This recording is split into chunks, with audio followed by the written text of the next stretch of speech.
सोलापुर महाराष्ट्र। सोलापुर शहर में भाजपा के लोकसभा उम्मीदवार राम सातपुते और रंजित निंबाकर इनके प्रचार के लिए प्रधानमंत्री नरेंद्र मोदी सोमवार को सोलापुर में आ रहे हैं। उसी दिन पूर्व मुख्यमंत्री शिवसेना नेता उद्धव जी ठाकरे, ज्येष्ठ नेता शरद पवार शाम 4 बजे मोदी को जवाब देने के लिए आ रहे हैं।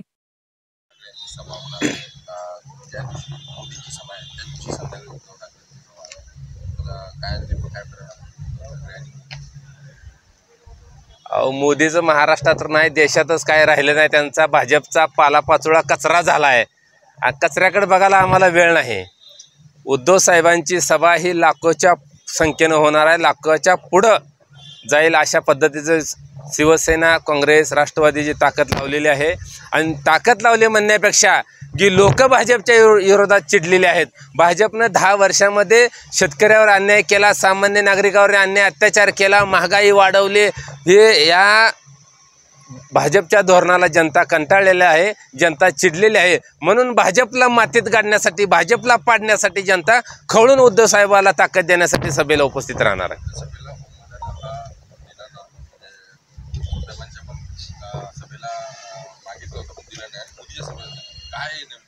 आता हे राव तुम्हाला सांगावं लागते का साहेब, काय धंदा? अहो मुळामध्ये निवडणूक आयोग ही कारभार स्वच्छ करते का ह्याच्यावर शंका आहे। निवडणूक आयोग ही भाजपच्या तालावर नाचणारं माकड आहे। म्हणून ज्या वेळेस आम्हाला देत नाही आणि त्यांना देतं, ह्याचं कारण निवडणूक आयोगानं सांगितलं पाहिजे, ह्याचं कारण पोलीस प्रशासनानं सांगितले पाहिजे।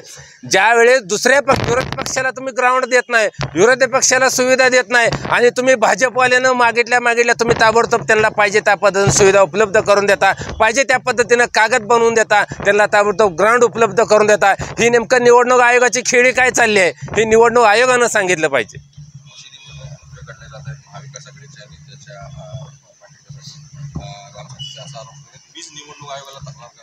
अहो राम सातपुत्याचं काय घेऊन बसलाय, त्याच्या डोक्यावर परिणाम झालाय। तसं भाजपच्या सगळ्या नेत्यांची टरटर फाटली आहे। कारण सोलापूर जिल्ह्यातला नाही तर महाराष्ट्रातला सगळा मुसलमान समाज बांधव हे उद्धव साहेबांसोबत आहे, उद्धव साहेबांना ताकद देणार आहे। कारण उद्धव साहेबांनी कोरोनामुळे एवढं अत्यंत चांगलं काम केलेलं आहे। अहो तिथं ज्या देशाचा पंतप्रधान मोदी आहे आणि राज्य गुजरातचं मोदीच्या हातात असताना देखील तिथं कोरोनाच्या काळामध्ये मडी अशी प्रेत नदीत भरून गाड्या भरून टाकून दिली इथं। आणि महाराष्ट्रामध्ये एकही तसा प्रकार घडलेला नाही। हे महाराष्ट्राच्या जनतेने उद्धव साहेबाच्या कामाची जाण ठेवलेली आहे। म्हणून उद्धव साहेबाला ताकद देण्यासाठी सर्व मुसलमान समाज स्वतःहून उद्धव साहेबाला ताकद देते। त्याच्यामुळं भाजपवाल्याच्या उमेदवाराची, या पार्सल उमेदवाराची आणि भाजपच्या नेते मंडळी देखील फाटलेली आहे। ती रात्री संध्याकाळी हातरुणात देखील नीट झोपी नाही, ती एवढी त्यांना भीती बसली आहे। आरक्षणाचा प्रश्न मिटल्याशिवाय मी फेटा बांधणार नाही असं राम सातपुतेने भर सभेत सांगितलं होतं। त्यानंतर भंडारकवट्याला त्यांनी फेटा घातलाय अशी चर्चा सुरू आहे, नेमकं सत्य काय?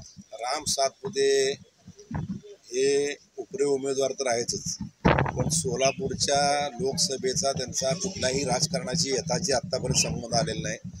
त्यांनी निवडणूक अर्ज भरल्यापासून किंवा त्यांची उमेदवारी जाहीर झाल्यापासून त्यांचं विधान कुठल्याही गंभीरतेने आम्ही घेतले नाही, घेणार सुद्धा नाही।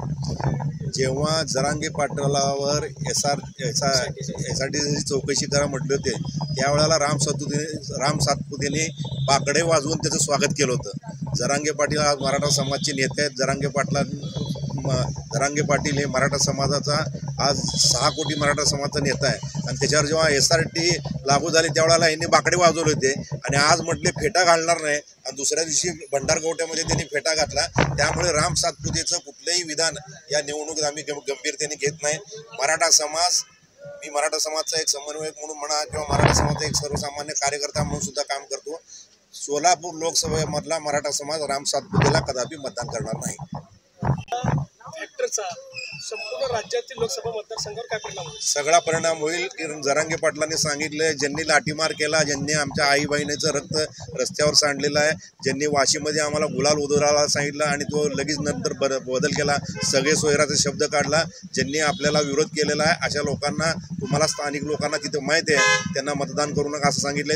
त्यामुळे ती लोक मराठा समाजच्या आरक्षणाला विरोध केलेले, त्यांच्यावर लाठीमार केलेले लोक कोण आहे तुम्हाला माहिती आहे, ते जाहीर करायची गरज नाही, मतपेटीद्वारे मराठा समाज दाखवून द्या. सोलापुरात राम सातपुते हे हिंदू कार्ड खेळायला लागले, हिंदुत्ववादी मेळावा घेतलेला आहे काल, सर्व हिंदूंना एकत्र करत आहेत, तर तुमचं काय प्रतिक्रिया? सोलापुरात मागं 10-12 वर्षापूर्वी जी दंगल झाली होती, त्या दंगलीत सगळ्या पुढाऱ्यांनी सांगितलं, त्यात भारतीय जनता पार्टीचे सुद्धा नेते होते की सोलापूर या दंगलीमुळं 10 वर्ष मागे गेले, 20 वर्ष मागे गेले, आणि आज परत एकदा तुम्ही तशीच परिस्थिती, दोन समाजात वास्तविक पाहता निवडणुकीच्या काळात अशा गोष्टी कुठल्या करायच्या नसतात. सगळ्या धर्माची, सगळ्या समाजाची मतं आपल्याला चांगल्या कामाला मिळावीत म्हणून उमेदवारांनी मतं मागायची असतील.